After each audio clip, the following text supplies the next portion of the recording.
Greetings, this is Timothy the Fellow. Welcome to my abode. My earth is my home.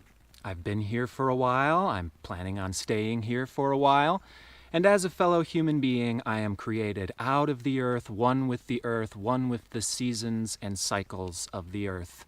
In these videos, we are talking about the nature of the times, and we're talking about mid to the end of August 2019. Now, the beginning of this month began with a huge influx of yang masculine energy as we had our inner planets, the Sun, Mercury, Venus, and Mars, transiting the fiery sign of Leo. Now, these planets, however, have been in a 150-degree quincunx aspect to Saturn and Pluto in Capricorn, and the effect has been an incoming of energy and also there being adjustments, a few steps forward, a few steps back.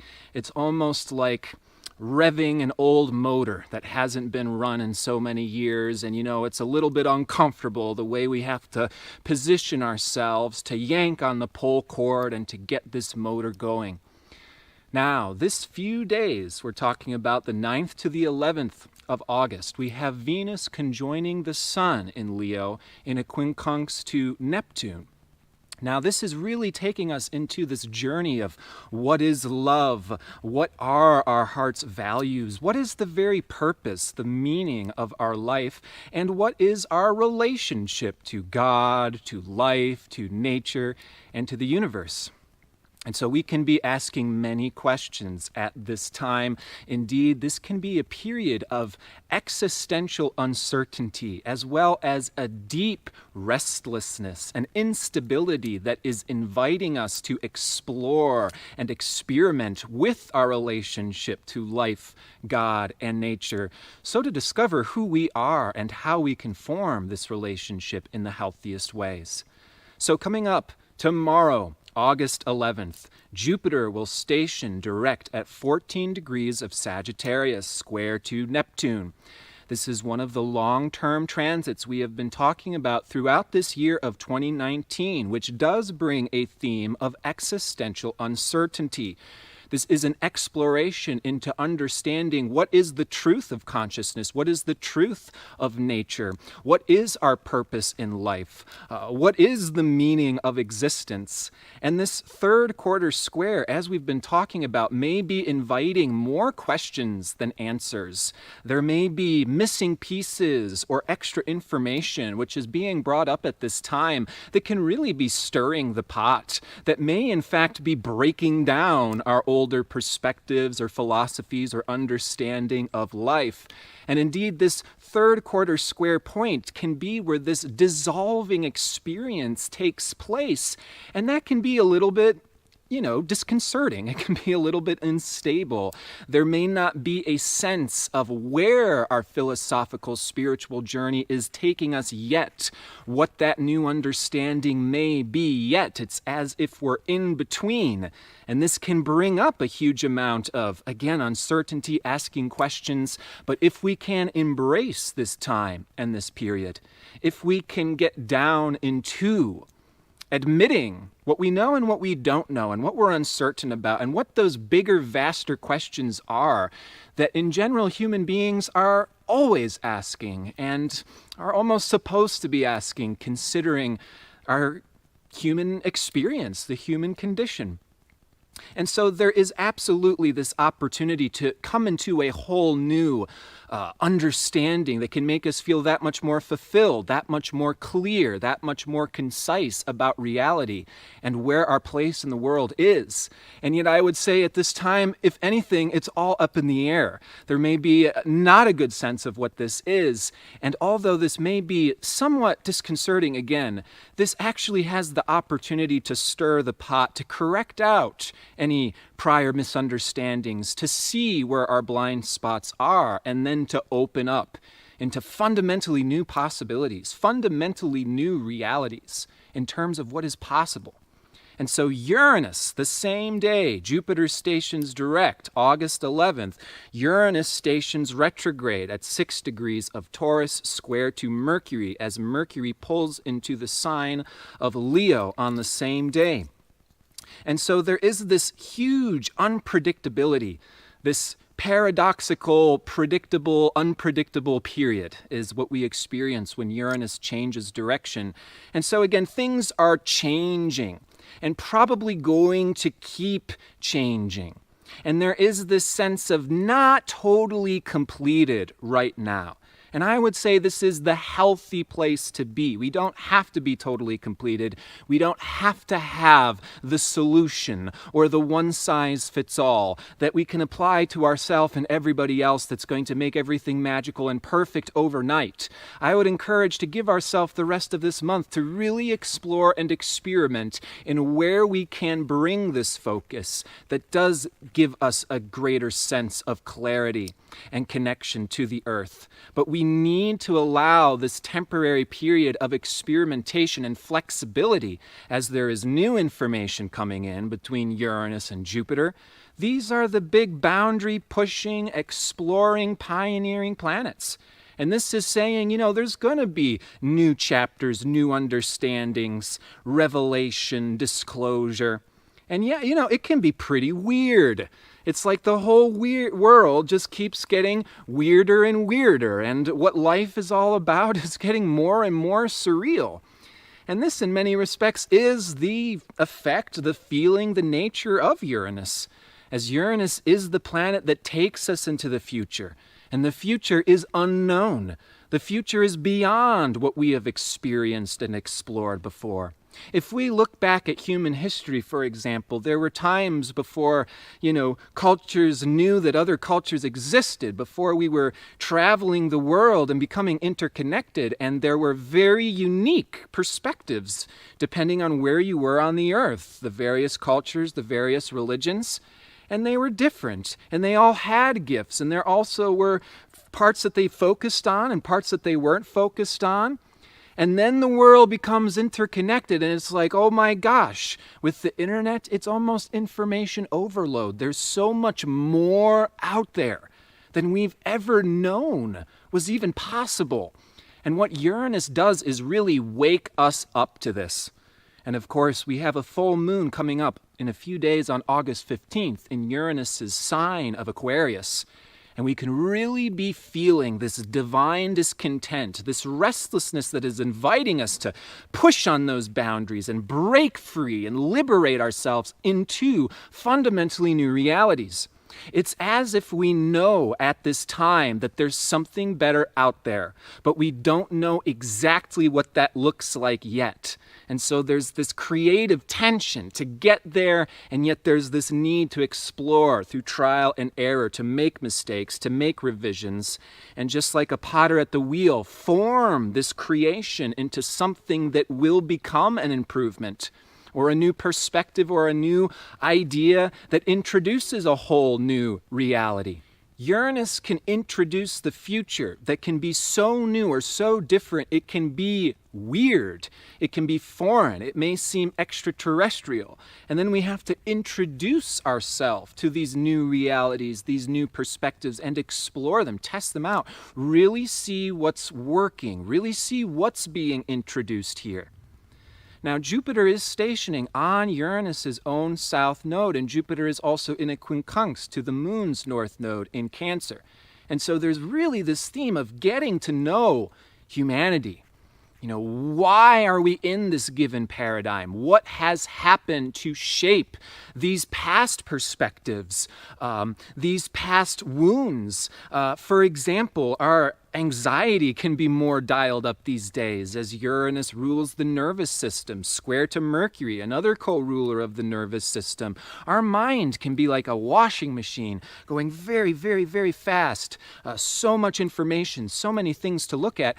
And oftentimes where we have our mind going so quickly to the point where we feel ourselves constricting and feeling that tension, this is anxiety that we're experiencing. And anxiety can sometimes make it more difficult to see the solutions or where things are going. And the reason why is anxiety has its roots in the past. Just like we were talking about this perspective shift and this reframing, when and if we experience anxiety at this time, it is an opportunity.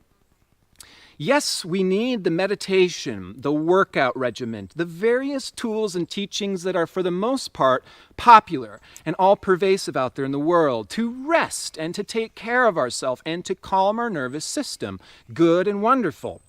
The other missing part that's less talked about and less popular out there is that we can use anxiety to explore ourselves. Anxiety has its roots in the past. There is a reason we're feeling or experiencing anxiety. And that can take us to the past. What caused that anxiety? What was the root of this anxiety? And therefore, how can we rewrite this past story or change this circumstance in this situation? So Uranus can be actually taking us on this crazy reverberation between the past and the future. The past has dynamics that have created blocks, has created interferences. Sometimes these blocks and interferences become locked in our body, such as when we're dealing with past traumas, or we had past negative experiences that sort of framed our perspective to see things in a limited way. For example, in my own personal life, I have had many, many redundant experiences throughout my life of being isolated, shamed, and picked on from groups of people. And as a natural coping mechanism to these experiences, I tend to hide myself and have a difficult time relating with groups of people. My heart has been wounded. I don't want to experience wounding again with groups, so I keep myself isolated from them.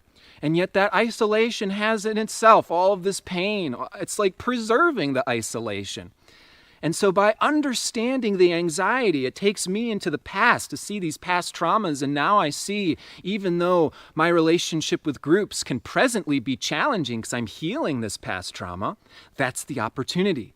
That's the gift. And when my anxiety gets dialed up, it's an opportunity for healing. Now, the future in terms of my relationship with groups will probably be different from my past relationship with groups, and yet I do not know what that future relationship is. I haven't had that experience yet. So that's my own personal example, and many of us at this time can be looking at our own highly unique ways of how we've experienced humanity, the human condition, and where we find ourselves in our current paradigm. And this is all changing.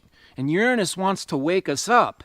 And Uranus tends to wake us up through this impending feeling of claustrophobia or I'm in prison. There's something that needs to change. There has been a prison or a boundary or a limitation that either I've imposed on myself or it's just been imposed in the past and I might not have even recognized it. And again, this divine discontent and this restlessness can actually be waking us up to the walls that want to be taken down, to the barriers that we want to be overcoming, and the liberation that we want to be gifting and breathing into our own souls. So again, there is a paradox here. There is a newfound stability that can be anchored in, paradoxically by Uranus stirring the pot and creating this temporary instability that's going to toss some things out and bring some new things in. There's a beautiful transit where Mercury is in a grand trine between Chiron and asteroid Ceres, the day of our full moon on the 15th. And it is an opportunity for us to really open, to share our process, to talk to others, to receive the support that we need, to do our talk therapy, to do our EDMR, to talk to our old friends, to reconnect with those souls that get us. And the souls that get us will understand our struggles, understand our past, will not isolate or shun us for these things, but rather invite us into them, in which case there can be so much healing happening through our opening and our sharing, our communication these next weeks. So, full moon in Aquarius, again, illuminating the divine discontent, the restlessness in mankind. This full moon is opposite to Venus, Juno, Mars, square to asteroid Vesta, and semi-square to Chiron. This moon is our emotional body. The full moon in Aquarius is an emotional release of our desire for freedom. It is the feeling experience for the desire for improvement, for change. And so we're getting glimpses of the future and we're sensing that push to get there. The creative challenge, of course, is where we find ourselves somewhere in between here and there. Very common experience for my fellow Aquarian souls out there. And so what do? We have to look at the different parts of the puzzle. And here's going to reveal the creative challenge, how to create some type of unification and a holistic interconnection, which is the theme, which is the potential of Aquarius. Just like the internet, interconnecting the whole world, how can we connect these diverse and oftentimes separate pieces of the puzzle? Okay, so one part of the piece is the full moon itself. Future, liberation, desire to participate in groups, to be a part of a movement, to be a part of change, to be a part of progress, and to be liberating and sensing that feeling of momentum, of freedom. That's one part. Then we've got Venus, Mars, and asteroid Juno, and the final degrees of Leo on the other side. Creative shaping. How are we going to share our self, our unique self, our own values, our own truth, our own gifts? And this Venus, Mars, Juno we'll talk about is a wonderful opportunity to really celebrate our hearts, what we cherish, what we love. Whether it be with our beloveds, whether it be with ourself. My goodness, in Leo, we can self-celebrate. We can really get down with what's beautiful and awesome in ourselves. And we should, because this is where many of our creative gifts come from. Every human being is unique. Every person's gifts, every person's role, every person's service will be different. And so all of this healing, this exploring, and this experimenting, as we'll get to, can bring us into discovering what this role, what this service is. And by integrating ourselves into our unique being, into our unique gifts, by honoring what we value and cherish in our hearts the most. It's no mistake what we value, what we love, what we cherish in our hearts. That's what leads us into our greatest gifts and into our services. And so there is reason to celebrate, to honor our own gifts, as Leo is the honor of being a child of God and the celebration of ourself, of our gifts, and how we were created to be is simultaneously a celebration of divinity. That's one part. Then we've got asteroid Vesta. Exactly square this full moon. Okay, 22 degrees of the fixed signs. Well, Vesta in Taurus needs space to be able to focus on what it is that gives us a sense of service, of meaning. Vesta has a lot to do with our work. And Vesta in Taurus needs space, needs time, and also needs to honor her own way and pace of doing things. Now, this full moon dynamic creates a T-square formation, which does bring up a creative tension, and we may find ourselves on the teeter, going between self and other, the desire for freedom and commitment, the desire to share ourselves and our gifts versus the desire to be a part of something where we feel understood, where we are a part of a group or a movement. The excitement of the inner child versus the time that we need to focus and work. Our own commitments in relationship versus the time that we need for ourselves. This can very much bring up a tension between self-autonomy, relationships, between our own creative gifts, and what is really being needed and asked of in the world.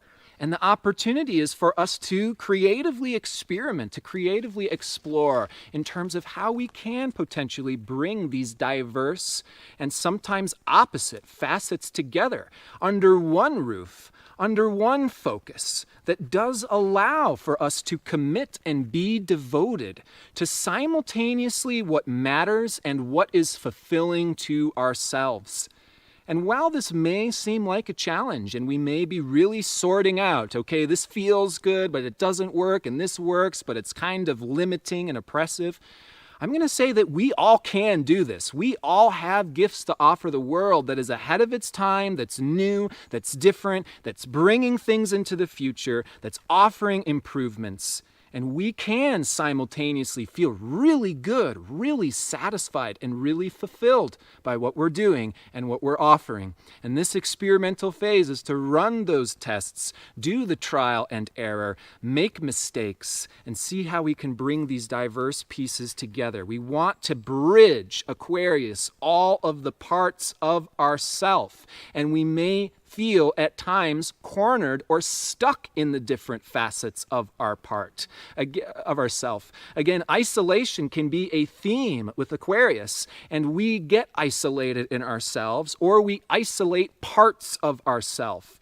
And so within or without, whether we're obsessed with others, or we're depending on groups, or we're self-obsessed, or we're unable to participate in groups, we're finding that focus that acts as a bridge, that allows us to be ourselves, allows us to share ourselves, and allows ourselves to participate in something bigger than just ourselves without sacrificing ourselves at the same time. Now, next week, the 19th to the 22nd, Venus and the Sun join asteroid Juno in the final degrees of Leo. And again, there's this opportunity to really get into our hearts, to celebrate who we are, what we love, what we cherish, who we love, who we cherish, and we can share by getting into our hearts what we love and cherish in our most authentic center. We create that intention and that desire to meet those of a similar wavelength in that heart space. So we can connect with those of a similar wavelength, and we can find creative solutions to do this. In this quickly progressing age, there are numerous ways to do this, and as we're talking about, we're opening our mind to discovering new possibilities. For example, I put myself out there on YouTube, and I am able to connect with people of a similar wavelength, even though that wavelength of connection is not always a physical meeting, and I don't always know who's out there. I'm trusting that you're out there anyways. And therefore there is a connection, there is a meeting point, there is a joining of a group, even though it may look different than other meeting points, other groups, etc.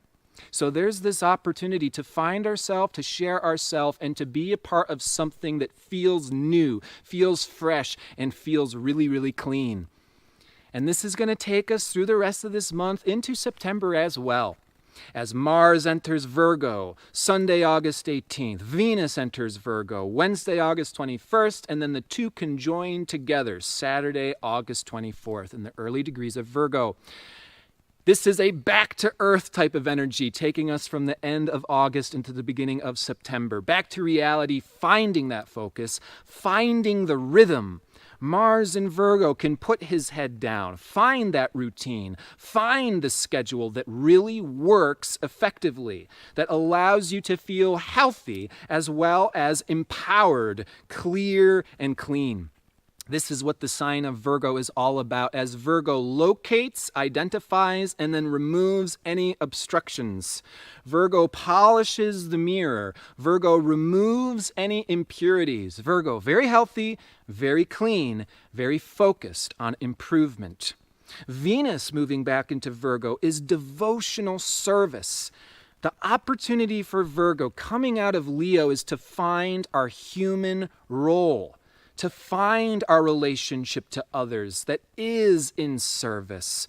And once integrated in our unique service to others, in our unique devotion in some way, offering some gift back to humanity, this is how we unlock true satisfaction.